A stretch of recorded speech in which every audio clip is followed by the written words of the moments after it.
बच्चों, सांस लेना श्वसन प्रक्रम का एक चरण है। आज के अध्याय में हम इन प्रश्नों का उत्तर जानने की कोशिश करेंगे। आज हम पढ़ेंगे, हम श्वसन क्यों करते हैं, श्वसन क्या है, हम श्वास कैसे लेते हैं, अन्य जंतुओं में श्वसन। सबसे पहले, हम श्वसन क्यों करते हैं। सभी जीव सूक्ष्म इकाइयों से बने होते हैं जिन्हें कोशिकाएं कहते हैं। कोशिका जीव की सबसे छोटी संरचनात्मक और क्रियात्मक इकाई होती है। जीव की प्रत्येक कोशिका पोषण, परिवहन, उत्सर्जन और जनन जैसे कुछ कार्यों को संपादित करने में कुछ न कुछ भूमिका निभाती है। इन कार्यों को करने के लिए कोशिका को ऊर्जा की आवश्यकता होती है। यहाँ तक कि हमें खाना खाते, सोते अथवा पढ़ते समय भी ऊर्जा की आवश्यकता होती है। लेकिन बच्चों, यह ऊर्जा कहाँ से आती है? भोजन में संचित ऊर्जा श्वसन के समय निर्मुक्त होती है। इसलिए सभी जीवों को भोजन से ऊर्जा प्राप्त करने के लिए श्वसन की आवश्यकता होती है। श्वसन के प्रक्रम में हम सांस द्वारा वायु को शरीर के अंदर ले जाते हैं। हम जानते ही हैं कि वायु में ऑक्सीजन होती है। कोशिकाओं में यह ऑक्सीजन भोजन के विखंडन में सहायता करती है। कोशिका में भोजन के विखंडन के प्रक्रम में ऊर्जा मुक्त होती है। इसे कोशिकीय श्वसन कहते हैं। कोशिका के अंदर भोजन या फिर ग्लूकोज ऑक्सीजन का उपयोग करके कार्बन डाइऑक्साइड और जल में विखंडित हो जाता है। जब ग्लूकोज का विखंडन ऑक्सीजन के उपयोग द्वारा होता है तो यह वायवीय श्वसन कहलाता है। ऑक्सीजन की अनुपस्थिति में भी भोजन विखंडित हो सकता है। यह प्रक्रम अवायवीय श्वसन कहलाता है। यीस्ट जैसे जीव वायु की अनुपस्थिति में भी जीवित रह सकते हैं।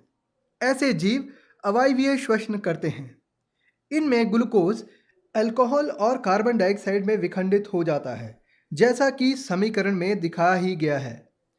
ऑक्सीजन की अनुपस्थिति में अल्कोहल और कार्बन डाइऑक्साइड आप देख पा रहे हैं बन रहा है। हमारी पेशी कोशिकाएं भी अवायवीय श्वसन कर सकती हैं, पर थोड़े समय के लिए ही।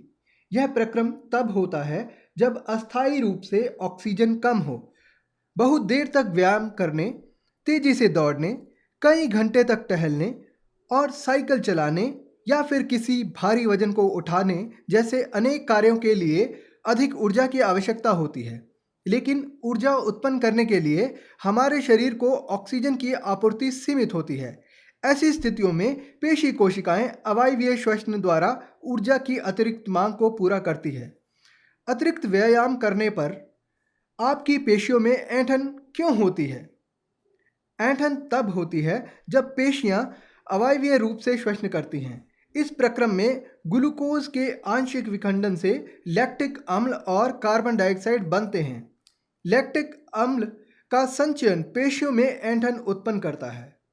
गर्म पानी से स्नान करने अथवा शरीर की मालिश करवाने पर हमें ऐंठन से आराम मिलता है। इससे रक्त का संचरण बढ़ जाता है और पेशी कोशिकाओं को ऑक्सीजन की आपूर्ति बढ़ जाती है, जिसके साथ लैक्टिक अम्ल का कार्बन डाइऑक्साइड और जल में पूर्ण विखंडन हो जाता है।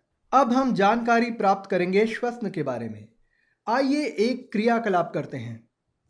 अपने नथनों और मुख को कसकर बंद कर लीजिए और घड़ी की ओर देखिए। आप कितनी देर तक इन दोनों को बंद करके रख सकते हैं? कुछ समय बाद आपको क्या अनुभव हुआ? तो आप जान ही गए होंगे कि आप बिना सांस लिए अधिक देर तक नहीं रह सकते। बच्चों, श्वसन या सांस लेने का अर्थ है ऑक्सीजन से समृद्ध वायु को अंदर खींचना या ग्रहण करना और कार्बन डाइऑक्साइड से समृद्ध वायु को बाहर निकालना। ऑक्सीजन से समृद्ध वायु को शरीर के अंदर लेना अंतःश्वसन और कार्बन डाइऑक्साइड से समृद्ध वायु को बाहर निकालना उच्छ्वसन कहलाता है। कोई व्यक्ति 1 मिनट में जितनी बार श्वसन करता है वह उसकी श्वसन दर कहलाती है। एक श्वास का अर्थ है एक अंतःश्वसन और एक उच्छ्वसन।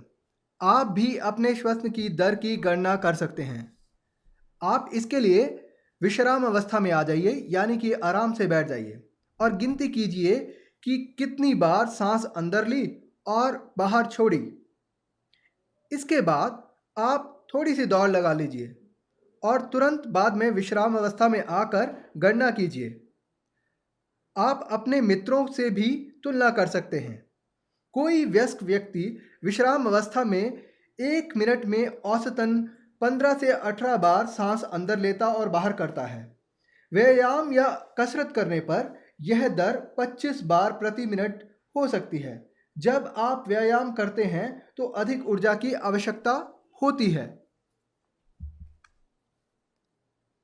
अधिक ऑक्सीजन की आवश्यकता इसलिए होती है क्योंकि हम व्यायाम करते हैं और तेजी से कार्य करते हैं। इसके लिए हम तेजी से और गहरी सांसें लेते हैं। परिणाम स्वरूप हमारी कोशिकाओं को अधिक ऑक्सीजन मिलती है। यह भोजन के विखंडन की दर को बढ़ा देती है, जिससे अधिक ऊर्जा निर्मुक्त हो जाती है। आओ अब हम श्वसन प्रक्रम की विधि को जान लेते हैं। सामान्यतः हम अपने नासाद्वार से वायु अंदर लेते हैं। जब हम वायु को अंतःश्वसन द्वारा अंदर लेते हैं तो यह हमारे नथनों से नासागुहा में चली जाती है। नासागुहा से वायु श्वास नली से होकर हमारे फेफड़ों में जाती है।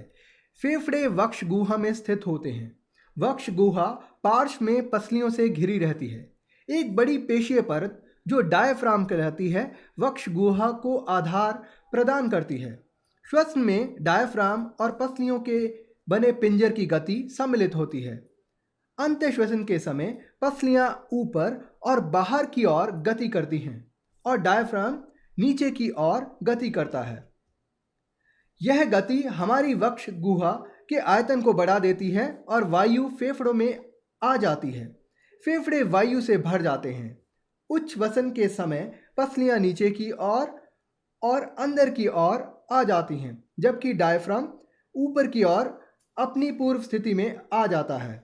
इससे वक्ष गुहा का आयतन कम हो जाता है। इस कारण बच्चों वायु फेफड़ों से बाहर धकेल दी जाती है। हम इन गतियों का अनुभव अपने शरीर में आसानी से कर सकते हैं। श्वसन प्रक्रम की विधि को समझने के लिए हम एक क्रियाकलाप करेंगे। आइए इस क्रियाकलाप को करते हैं। बच्चों, इस क्रियाकलाप के लिए हमें कुछ जरूरी सामान चाहिए। वह है प्लास्टिक या रबड़ की एक पतली शीट, प्लास्टिक के चौड़े मुंह वाली बोतल, 2 गुब्बारे, वाई आकार की कांच या प्लास्टिक की नली। अब बोतल के ढक्कन में कुछ ऐसे छिद्र करो, नली के शाखित सिरे पर 2 गुब्बारे बिना फूले हुए लगा दीजिए। अब नली को दिखाए अनुसार बोतल में लगा दीजिए। अब बोतल का ढक्कन लगा दीजिए और उसे सील बंद कर दीजिए ताकि यह वायुरुद्ध हो जाए। बोतल के खुले पेंदे पर रबड़ या प्लास्टिक की एक पतली शीट तानकर किसी रबर बैंड की सहायता से बांध दीजिए।